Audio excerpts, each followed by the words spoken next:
Hello, hello, hello, hello, hello, hello, hello, hello. Hey, everybody, how are you? What's going on? Jeez, why is this an echo? Let's see, I got an echo here, not sure why. It's got to be something not hooked up right. Um, what's this all about?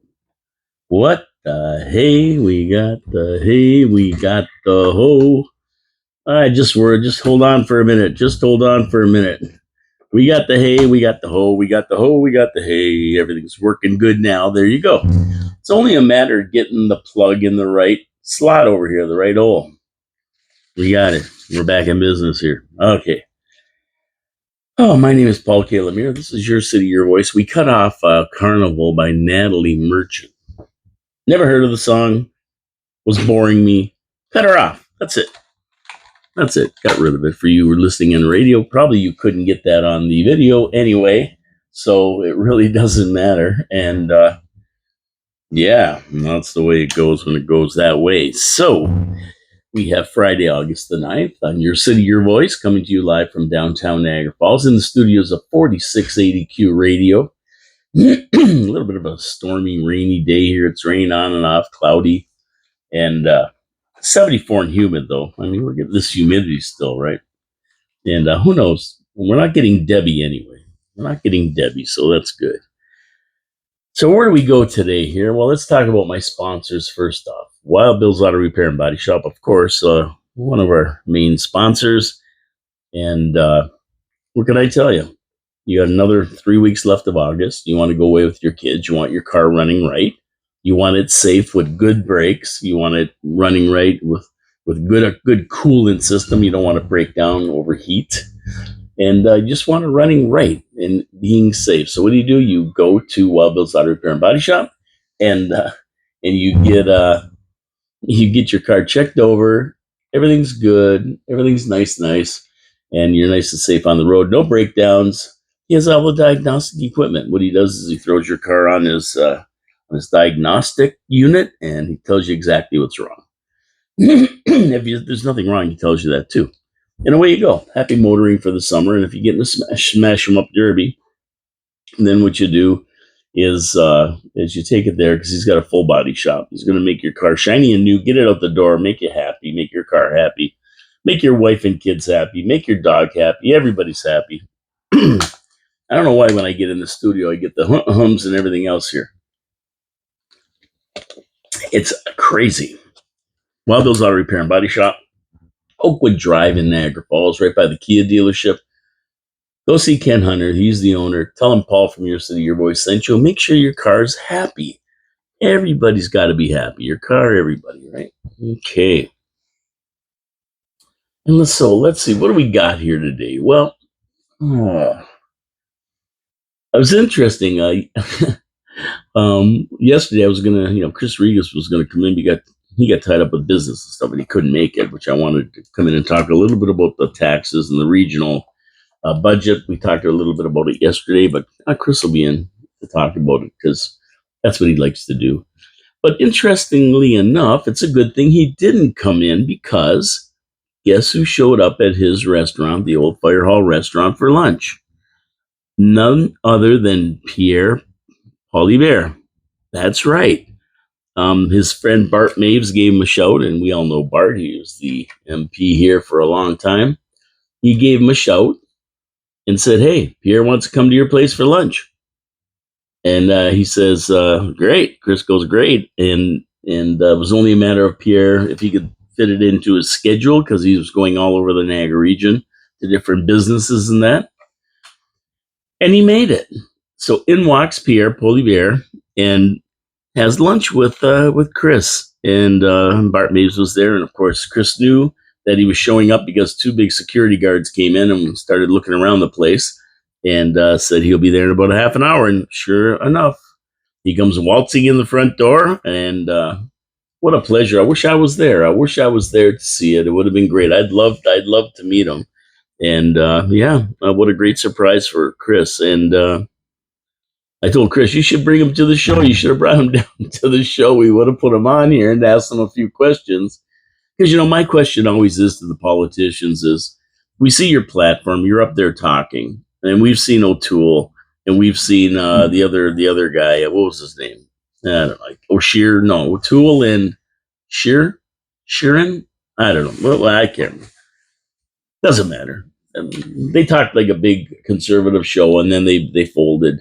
Like one of Don Cherry's cheap suits, they folded and went to the middle. And all their claims of being conservative and about fiscal responsibility in the economy and immigration and closed borders and vetting and all the good stuff that conservatives believe in, they moved away from it because they didn't think they could get elected standing on those policies.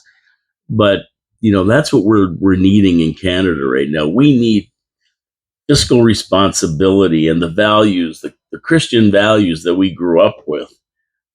We need control and taking care of the border and stopping this invasion. This is what we need, and that would be my first question to him. Like, we're listening to this, are you going to keep your word? And I mean, that's a weird question to ask a politician, but I mean, I think it's a valid question. But anyway, I would love to ask him a few more questions, but that would be one of my main ones. Like, we see your platform, are you going to stick to it, or are you going to fold? Because that's what always happens when it comes down to the election time, and they don't see the polls running their way or whatever. Then they start getting more moderate, and we don't want that. That's not what we want. We need somebody to take control of this country and fix it. But anyway, so at the end of the day, and don't mind me, I'm just looking at my little microphone here, making sure everything's A1. And so the best question of the day was on Facebook when Chris had that. One of the people who saw it and questioned him on it says, "I hope you bought him lunch," to Chris. And Chris gave the best reply ever. He said, "No free lunch for us conservatives. That's for liberals." Best reply of the day. There's no free lunch, and that's right. We all got to be involved. We all got to contribute because there is no free lunch if everybody's going to benefit from the taxpayers' dollars. And that was a pretty good thing. But he did tell him about the podcast. He knows he does a podcast and that. And you never know. At some point, he may wander in the studio for a 15-minute sit down with us. I think it would be fantastic. And I would love to have him on. We'll see. We'll see what happens. We got a few more months before an election, that's for sure. I don't think Trudeau's going to call anything early. And I don't think Jagmeet Singh, Jimmy Dollywall, I call him, that's his name. I don't think he's going to overthrow the Liberals. He's going to back them up because they got this little coalition bum buddy thing going, right? And I don't think he's going to upset that one before an election comes to pass. And I don't know. We don't see in the early election, I don't think. But you never know. But anyway, if Pierre's down in the area and he wants to drop in, I'd be more than happy to have him in the studio to shake his hand and ask him some questions. So Monday will be my city council agenda review day. And the reason it's on Monday is because city council has their summer meeting at 1:00 on Tuesday. So by the time I do the show at noon and finish it around 1 or just after 1, I won't be able to get home to see all of the meetings. So I'd like to have it on Monday, get it over with, and then we can, get home in time to watch it on Tuesday at 1:00, right, from my show. And also give everybody more time to digest what I'm saying and take a look at it themselves and that kind of thing. So, yeah, we do it on Monday. We can go long if we want. We don't have to rush. It's fantastic. We'll get it in on Tuesday is the meeting at 1:00 in the afternoon. And if you want to watch it, you can see it on niagarafalls.ca, YouTube, and on the odd occasion, Kojigo will actually broadcast it on their the local channel they have. I think it's 100 on Epico anyway. That's what it is there, and you'll be able to watch it there. But either way, niagarafalls.ca for sure, and the other one. So we're going to be watching for that. There's several planning matters that have to be dealt with, especially the development of a 192 long-term care home, which we need in Niagara Falls, at 6888 Drummond Road, next to the Usual Suspects Bar and Restaurant. It used to be the Eager Beaver, if you don't know what the Usual Suspects are. It's going to be interesting to look into that. Of course, there's always concerns, and we'll talk about that tomorrow. As well as a couple of towers that want to be built at Eagle Valley in that area, and we'll see what they have to say about that, the city, and if the planners approve that or not, and what kind of variances they need to do that. And an interesting item that will be discussed tomorrow is the preliminary budget presentation projections. Now, we talked about this yesterday. The region's going to grease us up with sand into the lube, because it's going to hurt a little bit for 8.72%.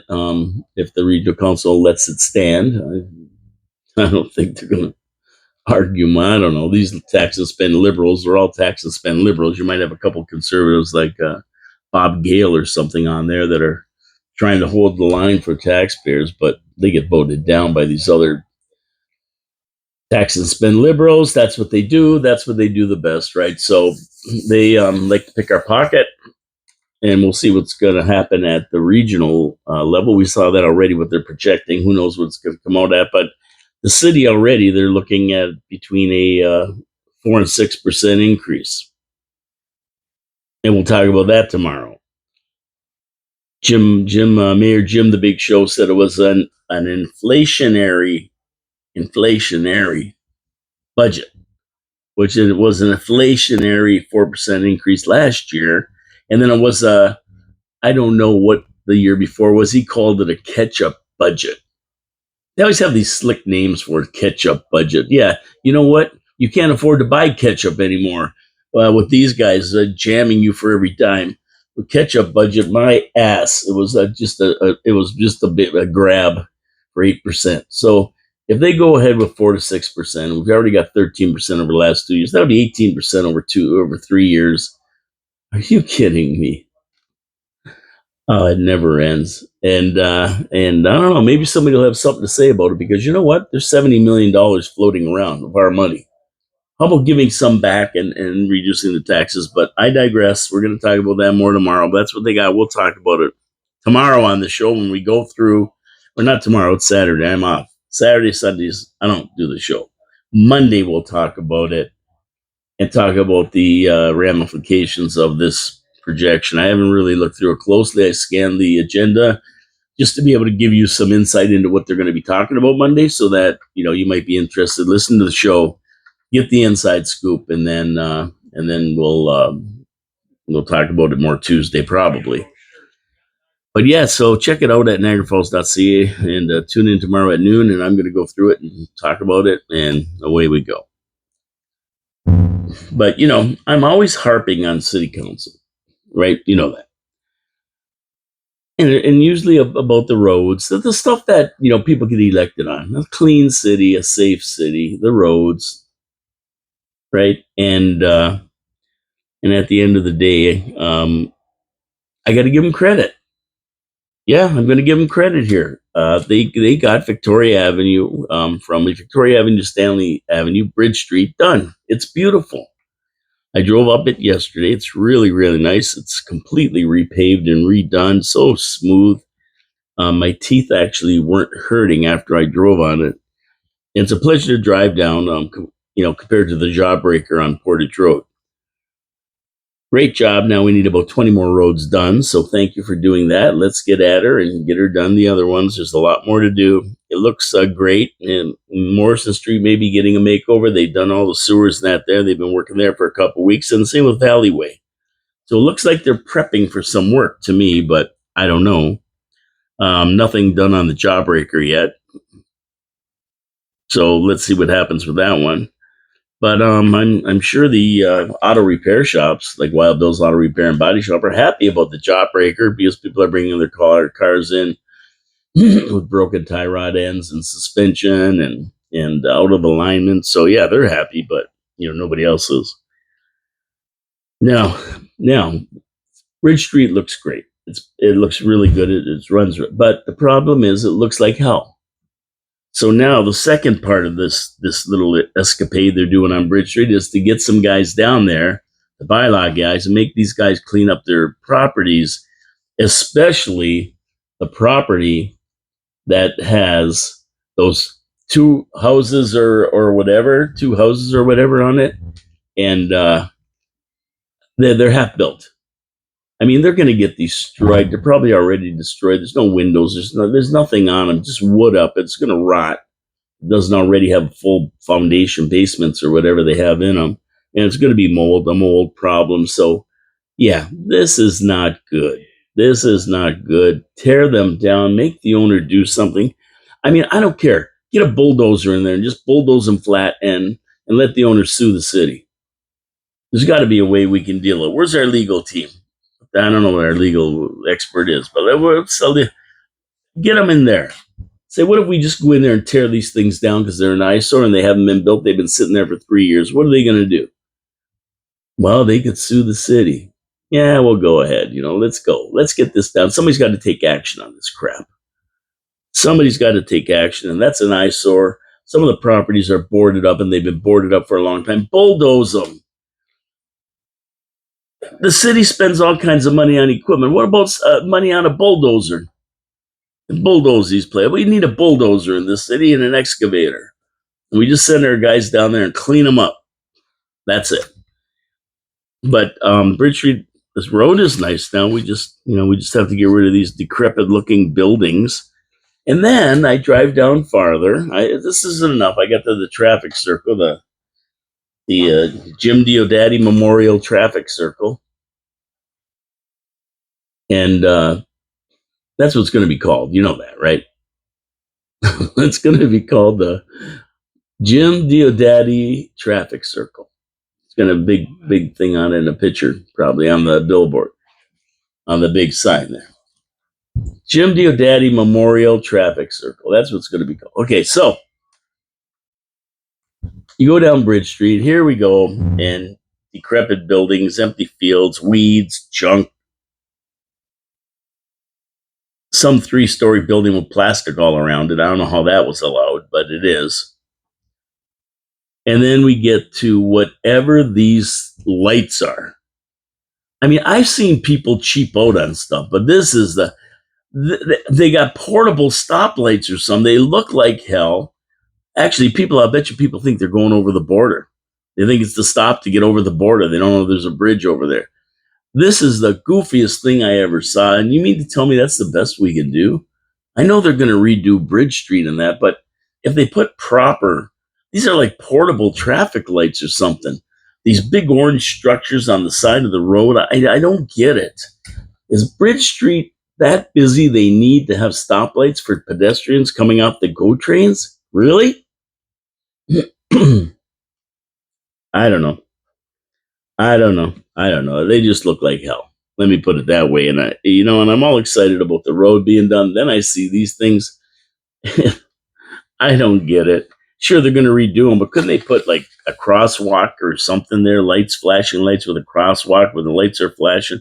Something just to get the idea across. It's for people crossing and let people across without having these two monstrosity. You got to go see them.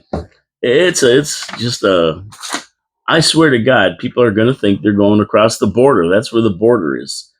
They got to stop and they're going to wait for somebody to come to their car and ask them where they were born. I should go out there and do that. Put on a vest. Where were you born?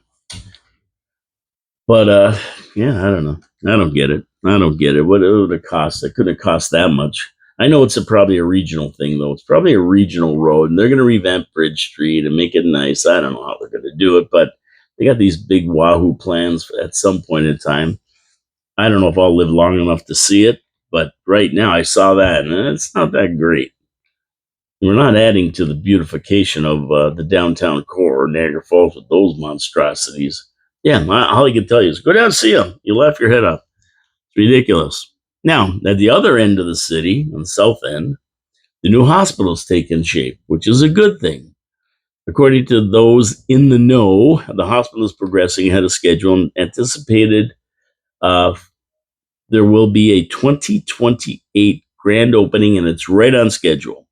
According to reports, as many locals as possible are being used to build this $1 billion addition to the South Niagara. And there's regularly like 200 people working, and it could go up to 1,000 people at a time working there once they get really busy with construction. It's a 1.3 billion. No, it's a $1 billion project, but a 1.3 million square foot facility. Wow. 1.3 million square feet. Congrats to all involved. Congratulations. Everybody involved, congrats. For not only getting this off the ground, and we got to give Mayor Jim Diodati credit for this. He really worked hard, and others in the region and provincial governments and that. And I know Wayne Gates is walking around taking credit for it, but really, I mean, seriously, yeah, forget about it. The Frito Bandito. And yeah, I can't wait to see it finished in 2028. God willing, I'm still around in 2028. Um, I would love to see this thing built and finished and done and see how nice it's going to look. And it's going to be a state of the art facility, and it's going to be something that Niagara can be proud of for sure. Oh man, I look at Facebook. I go there for a lot of new stuff and find out what's going on in 411.ca and all these great places that pump up the news. And I saw and laughed at a meme there. What are they? Memes, the meme on Facebook. And it's so true, this meme, that I was laughing my head up. And the meme was, and I can't believe Facebook didn't take it down, believe me, because I have a Voice of Niagara page, and they banned me from using it for 10 years. Voice of Niagara, for anybody listening, Adam Hyde, Ralph Panucci, anybody else, for 10 years, they suspended that page. And you know what? I have no idea why. Really, we just use it to post my show every day and just to post the announcement of my show. That's all I've ever put on there. I've never put nothing else on. I've never really seen a lot more on there. I don't know why they suspended it for 10 years. They say, well, you can appeal it.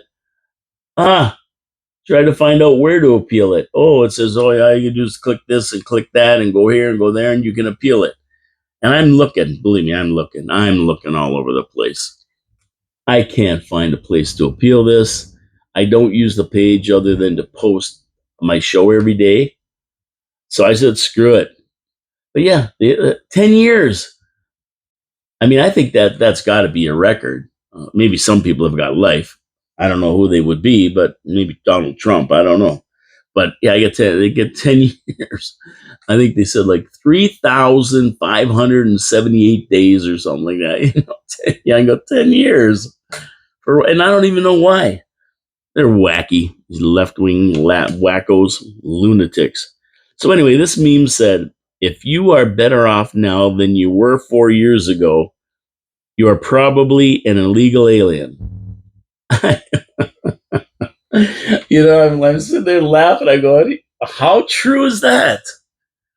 How true is that? I know it's supposed to be funny, but I can't say that I disagree with this meme.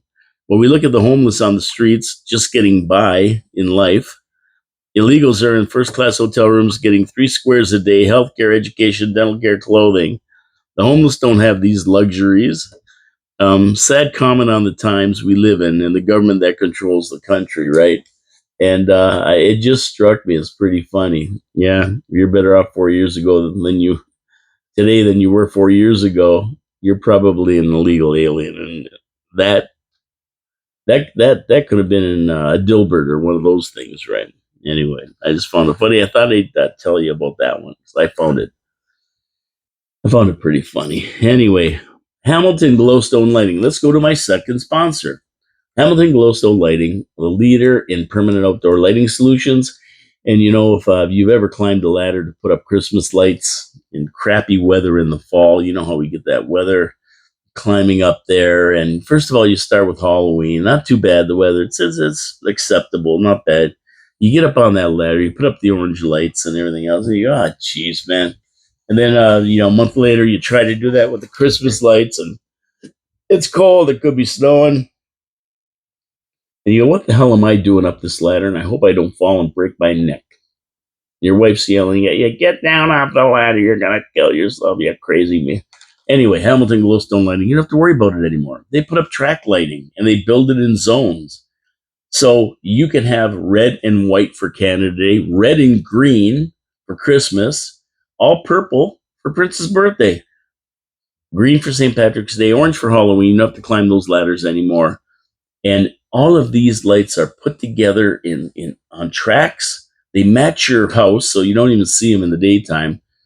And they're all sealed, soldered, sealed. They are impervious against dust and moisture. You don't have to worry about them. And they're so confident of their product, they're offering you a lifetime warranty on them. It doesn't get better than that. Are you kidding me? They also have affordable financing if you want to finance them. If you really want to Griswold up your house, give it the 1-2. Show your Christmas spirit. Hey, go ahead, finance it. On approved financing, on approved credit, finance it. Beautiful. You can do whatever you want. I mean, I can't say enough about these lights. They're beautiful. They add value to your home. They add safety to your home. They light up walkways and driveways. You can't ask for anything more, and you don't have to do anything. No more climbing ladders once they're up. You get your phone, you change the colors, a million different colors, and away you go. It's your wife's birthday and she likes pink. Make them pink for her. Come on. Make them pink. It's a beautiful thing. And how do you get these amazing, wondrous lights? Well, you call up Colin Buckborough, who's the owner, and his number is 289-969-1797. 289-969-1797. He's going to come and give you a free quote, and you can do whatever you want. But yeah, it's an awesome thing. So if you want to see the kind of work they do, go to Hamilton Glowstone, or sorry, that's the name of his company, Hamilton Glowstone Lighting. But if you go to glowstonelighting.com, you are going to be able to see the gallery of their work. That's GLOWSTONELIGHTING, just like it sounds, .com. And then you get a good view of everything they do. I'll give you that number again because sometimes I tend to speak fast. 289-969-1797, Hamilton Glowstone Lighting. Colin Buckborough's the proprietor. Give him a call. Tell him Paul from Your City, Your Voice sent you. And get those Griswold lights up. You're going to be so happy. I just know it. Okay, so, I was looking at Facebook, and I saw another water main break on Dorchester Road. Yeah, we're talking a lot about the city today, aren't we? And that's like 4 in the last few months. Are you kidding me? Four water main breaks. They got to send a crew up, dig up the road, and they're all kind of just in the same area, not the same joint, of course, not the same water main. But why they're breaking in this weather, I don't know. Because, usually the winter, yeah, they freeze or whatever happens. The ground heaves from the frost and throws the pipe out of alignment. It breaks them this time of year. But, I mean, I don't know why the city just don't say, hey, listen, let's bite the bullet and do the water mains from Morrison Street to, I don't care, Freeman or whatever one, because they just keep breaking. And every time you got to send a crew out in there, it costs money. Why not just dig them up and do them all, bite the bullet, and call it a day? And it could be a regional road, and it probably is. I mean, the main streets in Niagara Falls are regional roads. And even at that, come on, region, let's get this fixed. This is crazy that they're actually digging them up every 2-3 weeks, it seems, to put in this the new water main and then do patchwork on them. And Dorchester Road is a big mess anyway. I mean, let's just bite the bullet and get it done. These poor people there, they're always got roads blocked off. They're working on them, digging them up and everything. Gee whiz, they pay taxes too. Where's their tax dollars going? Because they're probably the pickleball court somewhere else. Yeah. Let's get that fixed and make it a plea to fix that for these people. And, this is another thing that got me when I was reading it today. I'm looking at my watch because, you know what? You'd be surprised how fast, and ask anybody who's been in the studio sitting down with me, 1 hour goes. 1 hour goes fast. You think you're gonna not be able to stretch it an hour, but it goes fast. So, we always talk about crime in Niagara, and the 3 things, like I say, people want are a clean city. They want their roads to be good, and of course, they want low crime. If you give people that, you're going to be in good shape as a politician. That's the main things they want: low crime, safety, good roads, and a clean city. So there's a never ending list of criminals in the city and drug dealers. I mean, every day now we're seeing these stories. Here's a really good one. I mean, they're all drug dealers, and they come from out of town, most of them. And they're responsible for 100% of the stabbing, shootings, and most other crime. 99.9%. And another dealer was caught this week. And you wonder where they get the money. They think they could catch the guy in some shady part of town. You think you're going to be in a shady part of town when you catch these guys, but no.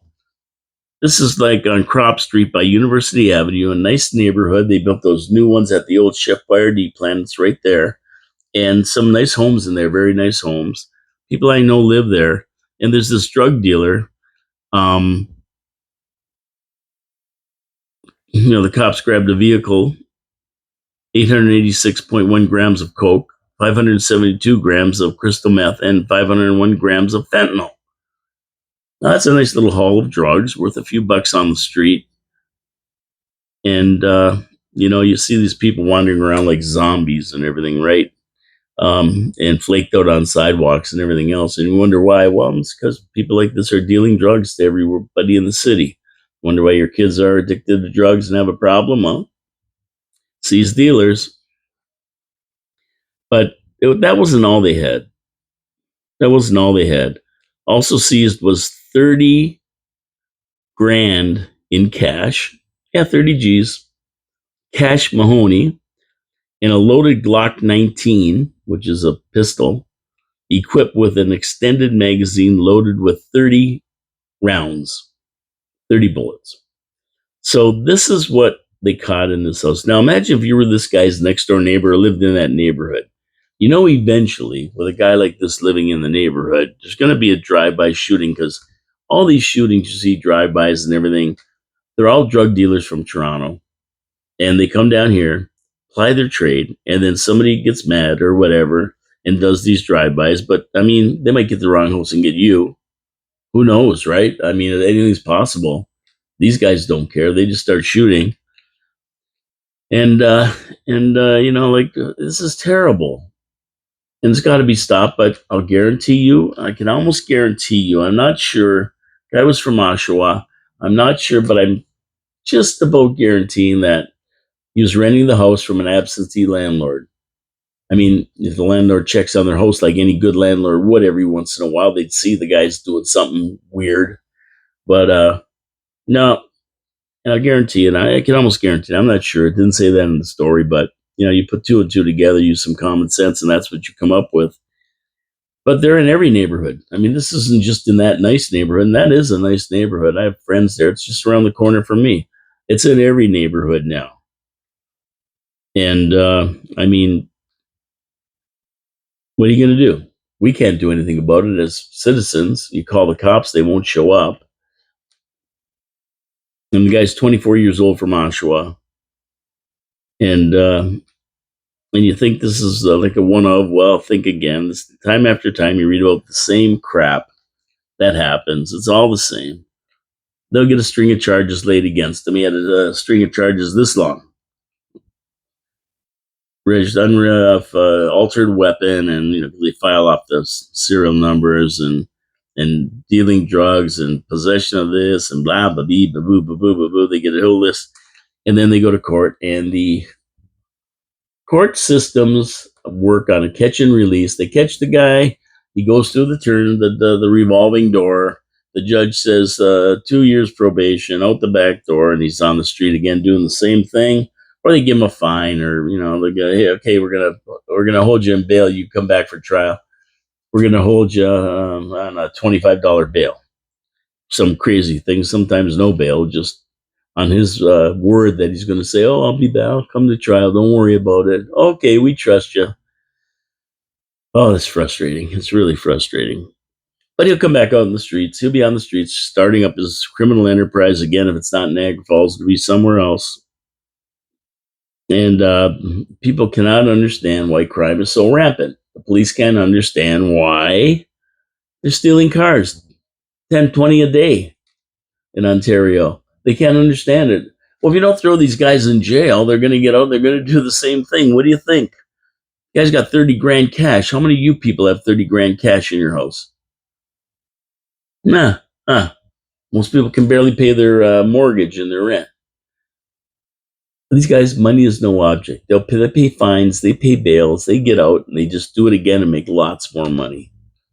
Lots more money. Who knows? That's 30 grand, but he probably had 300 grand stashed away.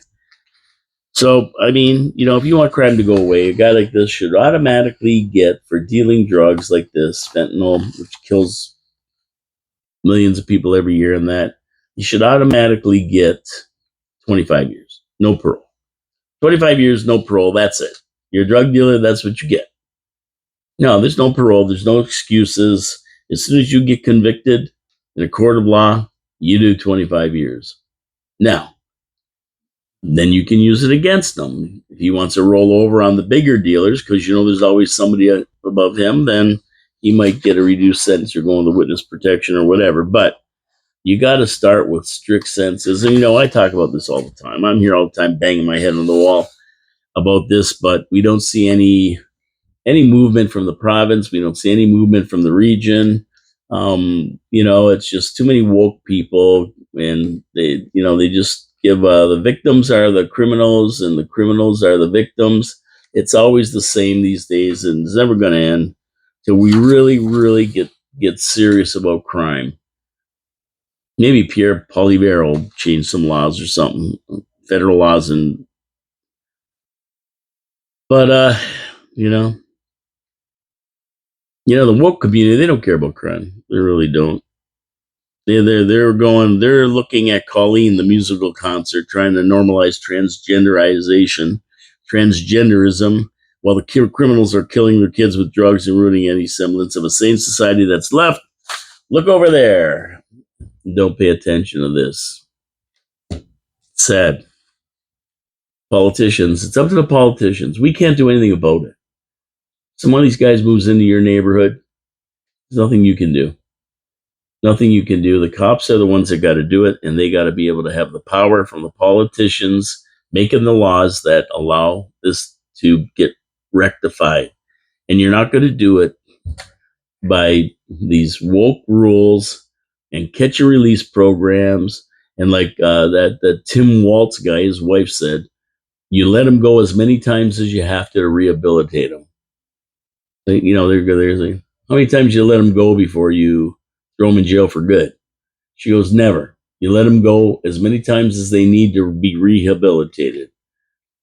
And that right there is a recipe for disaster from the radical left-wing loonies. And that's it. That's all I have to say about that, because there's nothing else to say. We say it all the time. Everybody knows it. Everybody wants it. Politicians do nothing about it. I can't do anything. None of us can do anything. I mean, you can be a vigilante, take the Charles Bronson route, go out there and clip a couple of these guys, but you're going to jail. Guaranteed you're going to go to jail. Oh, yeah. No, you can't do that. So you can't do that. You have no other thing. You got to let the cops handle it. They're going to do their best, and they're frustrated too. Believe me, they are frustrated. They hate this. I mean, can you imagine arresting somebody and then him getting off on some goofy technicality? Who knows what? And they're on the street giving him the finger and laughing at him. They don't care. And the police are just standing there going, well, I tried my best, right? What am I going to do? So down in the States, we'll go down to the United States for a minute here. Hurricane Debbie. Debbie did Tampa.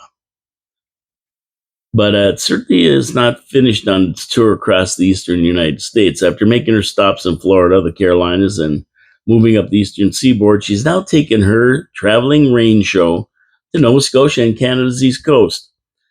I mean, this has been one slobber knocker of a storm. The thing came bearing down on Tampa and north, went across the state, back out into the ocean, picked up hurricane strength, hit the eastern seaboard again, and now it's going to clobber everybody and then run up the seaboard right to Nova Scotia. Yeah, it's going to go through Quebec, Nova Scotia, Labrador, and Newfoundland. Batten down the hatches, you blue nosers, because Debbie's on her way. But alas, Debbie is not done with Florida. Now that she's moved on, the moisture left behind is sending temperatures soaring, with Florida temperatures feeling like 105 to 115 with all the humidity in the air and the 90-95 degree temperatures. That's hot.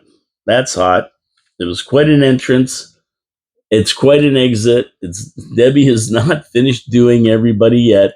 She's got a lot more people to do, and she's moving up. Luckily, Debbie stayed south of the Niagara region, so we're not going to get any of that. That's sweet. That's sweet. We don't need it. We don't want it. We've had enough of that crap in the last few days, and sun's coming out here. It's getting brighter. So yeah, Debbie, you just stay.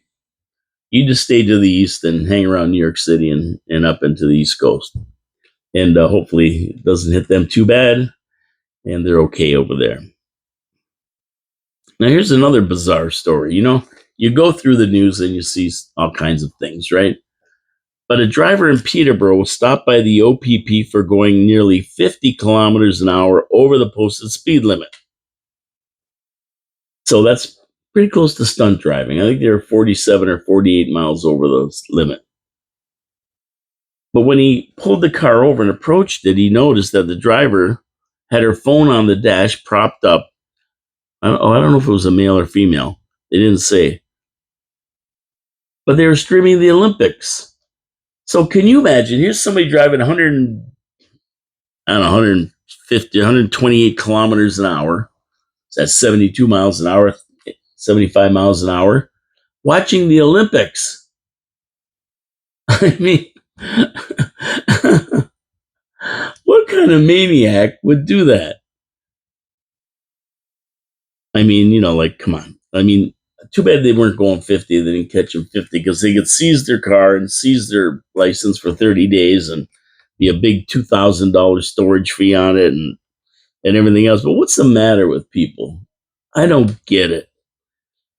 I mean, we sit here day after day watching accidents, seeing all these reports of accidents, people getting killed. We see one on the 406 every week. And then you wonder, like, why? Well, people are watching the Olympics on their phone while they're driving. I mean, when I read the story, I thought, well, it might be a Tesla because, Teslas are self-driving. They do have a self-driving feature where you can watch stuff on the phone, and they have that big screen. I thought it's got to be a Tesla, but no, it wasn't. They didn't say Tesla. Just somebody with their phone on their dash watching the Olympics. And I mean, the odds of getting caught are slim and none. Every day when I come to the studio here or go anywhere, the person next to me is on their phone. They're not even paying attention. The light turns green, they don't go anywhere, and then all of a sudden, they look up and they got to go, and they never get caught. I mean, everybody does it. I don't for a lot of reasons. I don't want to get in a wreck. Number one. Number two, I don't want to get a big fine because I'm stupid. Yeah, I can get in enough trouble without being stupid. But that's the thing, and this is the biggest problem. People on their phones, we know it is. It's been said a million times. But yeah, I just found that story a little bit amusing. Somebody on their phone watching the Olympics. And here's the funny part.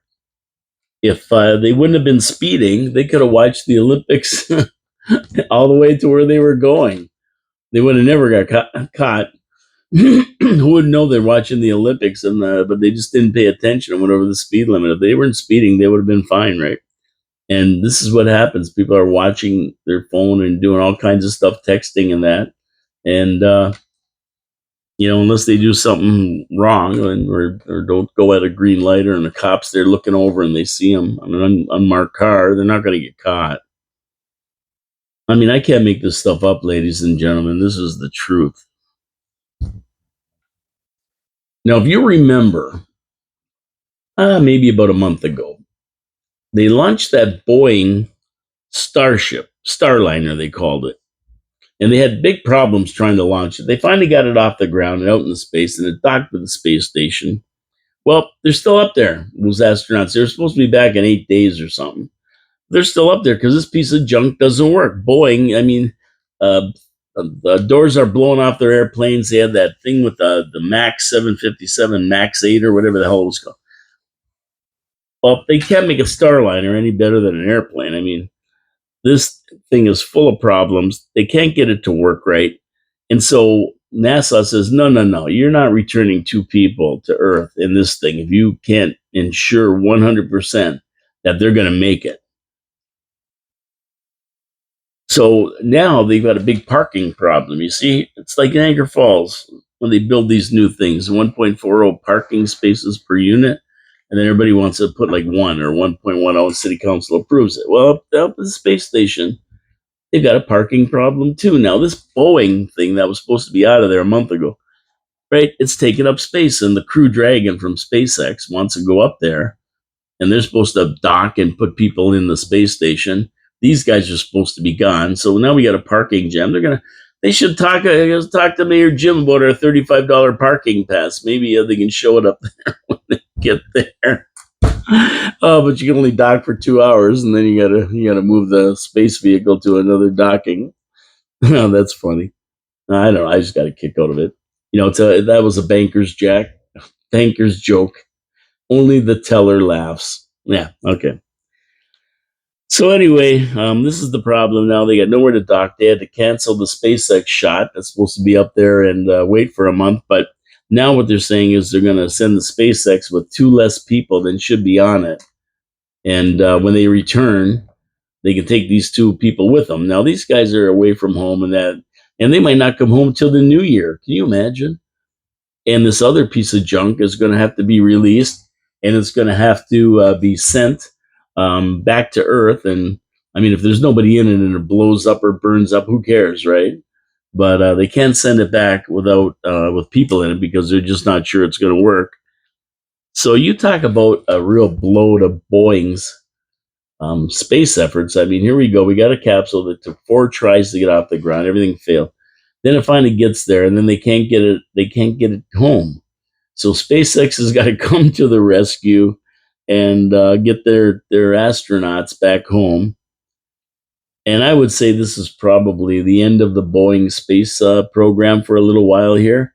I mean, this is pretty bad, and it's embarrassing that somebody's got to go up and save you. Elon Musk, who knows what he's doing, and I think NASA will keep Boeing on a very, very short leash for further missions to the space station. But I thought, that's interesting. We were always wondering what happened to this, and we knew they were stuck there. Well, yeah, they're going to be there a little while more, and SpaceX, Elon Musk is going to have to rescue them. Elon to the rescue as usual, right? And that seems to be the way it goes down here. Now, down south to the in the U.S., we're going to stick in the U.S. for in a bizarre, foggy interview for her. Smirinoff Nancy Pelosi, she wants Biden to be added to Mount Rushmore as one of the greatest presidents ever, right there with all the rest on Mount Rushmore. I mean, you would have to be really gassed to make a statement like that. Maybe Mount Fallmore. Yeah, he fell a lot. Mount Fallmore, Mount Mumblemore. Sure, but not Mount Rushmore. No friggin' way. This guy's probably the worst president ever. And, this really is ironic about this or hilarious about this is Pelosi was the Brutus that stabbed him and took him out of power. She was one of the key players with Schumer and these other Obama and Hillary. One of the key players that did the A2 Brute routine on him and forced him out. And she's saying he should be on Mount Rushmore as one of the best presidents ever. I mean, the guy's so incompetent, he couldn't do the job. So they said, you can't run. They took him out, and now they're letting him run as for the country, which he can't do. So don't be surprised if Kamala isn't anointed and crowned as the incumbent shortly, probably before the end of August, because this guy, where is he? He's MIA. And these are the guys who took him down in a coup d'etat. That's basically what it was. And I don't know. The easy way, I think, would have been just take him aside and say, Joe, you can't run because you've already run 2 terms, and you're only allowed 2 terms. And he would have probably believed it. He don't know the difference. Oh, okay, okay. Kamala's gonna run. Okay, okay. Was I any good? Oh no, yeah, yeah, yeah. You're the best. We want to put you on Mount Rushmore. Oh, speaking of that, Crooked Joe's going to be speaking at the Democratic National Convention beginning on August 19th in Chicago. Now, that's going to be a great one. Wouldn't it be something if Joe announced he's jumping back in the race and demanding a vote for the to be leader rather than crowning Harris? Now, that would cause some major trouble. Remember, he got 14 million votes in the primaries, right? So if he just said, no, I'm not stepping down. I reconsidered and I want to run now. Let's have an election here. And here's my 14 million votes. And there's also something that's going on right now about the money, like $91 million that was pledged to him. And they don't think that they can just transfer it over to knee pad Nancy, I call her, but Kamala Harris. So this is going to get interesting when this convention comes up. And speaking of the convention, it's going to be in Chicago this year. And I don't know if you remember 1968, but the Democratic National Convention was held in Chicago. LBJ, who was the president, declared he was not going to run, and Hubert Humphrey was the candidate for the Dems. That's who they elected at the convention. His opponent, Tricky Dick, Richard Nixon, was running for the Republicans. And at the Democratic National Convention in Chicago, riots broke out over the continuing American involvement in Vietnam. Now, the year was an explosive one, with Martin Luther King being assassinated in April. And following that, there were riots all over the United States in 100 cities because of his assassination. It was James Earl Ray who pulled the trigger on that one. And then in June, Robert Kennedy, the next president, probably, he was most likely going to be the president, he was a Democrat, was assassinated in LA at the Ambassador Hotel in downtown LA by Sirhan, which we know that probably wasn't true. There was somebody else who shot him in the back of the head, but they blamed it on Sirhan, who had no clue that he was even there. He was a Manchurian candidate, probably. But you can see where this is all going on August 19th. I mean, who knows what's going to happen in Chicago? It turned into an all-out war on the streets of Chicago back in '68.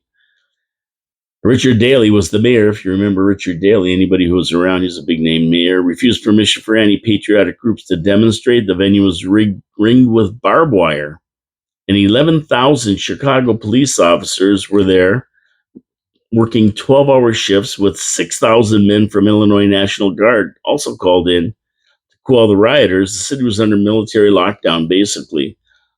And protesters, their leaders, you'll know these names: Abby Hoffman, Tom Hayden, Jerry Rubin. I mean, these are all a part of the seven.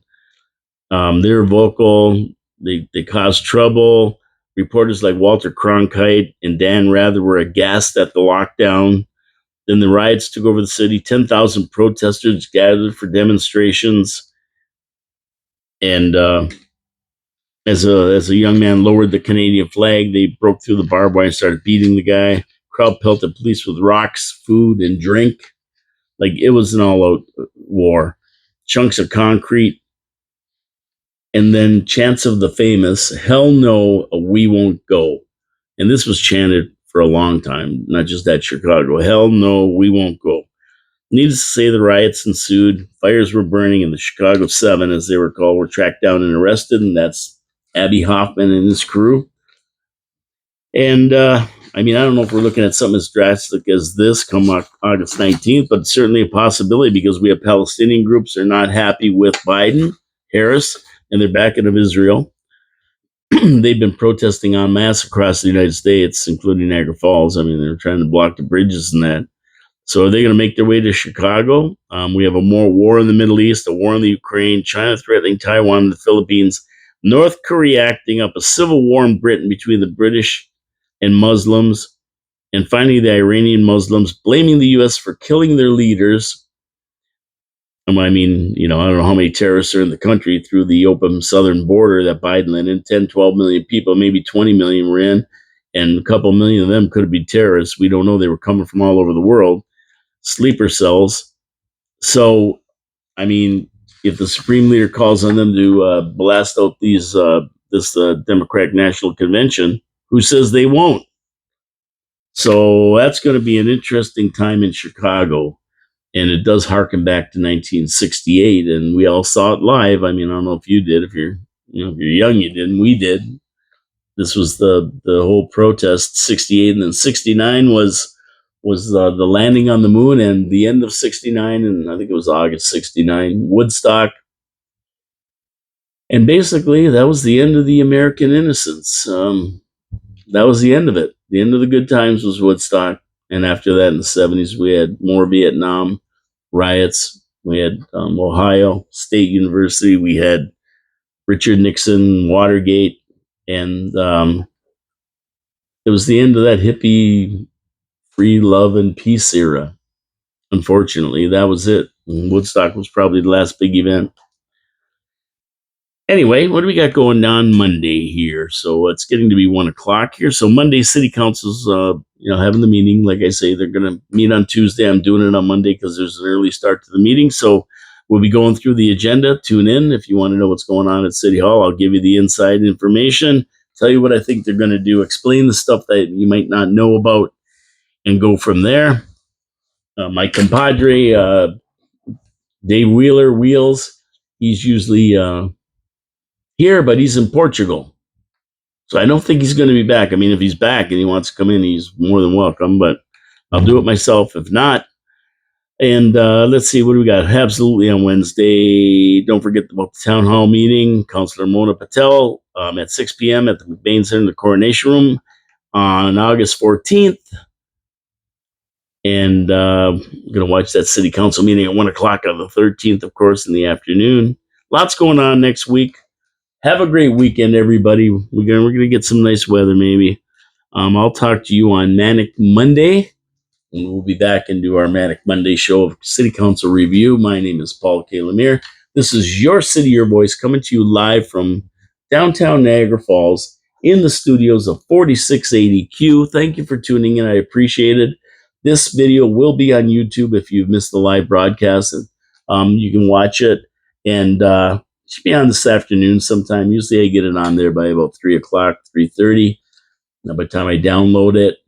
And don't forget to subscribe and hit the notification button, because if you do, you'll get a ding when I throw another video up there if you want to watch it. And also give us a thumbs up. Give us a like, or if you don't like what I'm doing, give us a thumbs down. Who cares? Put some comments on there. We'll talk. I usually put comments on, talk about them on my show. I got a nice comment from somebody, I'm not sure who from, but they said, way to go, Taz. You're saying a lot of things that need to be said, and it's great that you're waking people up in the city. So I hope I am. That's what my goal is here. I have no animosity towards any counselors or anybody. We're just trying to get people involved and get them to open their eyes. It's their tax dollars that they're spending, and I think people should be more responsible and take part of the process. If you don't take part of the process, you get what you get. 27% turned out last election. We got what we got. You want change, you want the process to change, you want things to change around the city, then you have to get involved. And most people don't want to get involved, go out there and protest or anything. That's fine. You can still watch the show. You can understand what's going on. You can agree with it. And most often, you can get out and vote. That's where your voice means the most, at the polling station. So that's what we strive to do. Have a great day, everybody. Thank you for tuning in. I will see you on Monday, Manic Monday, and City Council Agenda Review. Ciao, ciao.